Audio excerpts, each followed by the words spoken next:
जाताना हा आहे लोणावळ्याचा घाट. जास्त शूटिंग करता आलं नाही, डायरेक्ट अक्कलकोटचं टाकलं मी. बघा हा स्वामींचा आपला दरबार. अक्कलकोटला म्हणजे जेवढं बोलावं तेवढं कमीच आहे. तिथे गेल्यावरती म्हणजे जे वाटतं ना, म्हणजे काय ती एक फिलिंगच वेगळी आहे अक्कलकोटला जाण्याची. ॲक्च्युली मला जास्त जमलं नाही प्रॉपर करून टाकायला प्रत्येक गोष्ट. माझा जस्ट हा फर्स्ट ट्राय आहे.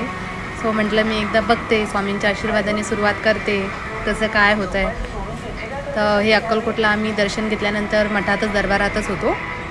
त्यानंतर पूर्ण मठाचा म्हणजे परिसराचा व्हिडिओ काढत होते मी. तेव्हा जरा म्हणजे परत एकदा सगळं बघत होते. या वर्षात माझं दुसऱ्यांदा झालं अक्कलकोटला जाणं.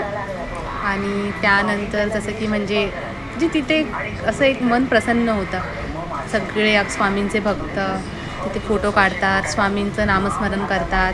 म्हणजे एक स्वामींचं तिथे जे मी बघितलं ना पूर्ण, मग एकदम असं फ्रेश होऊन गेलं एकदम.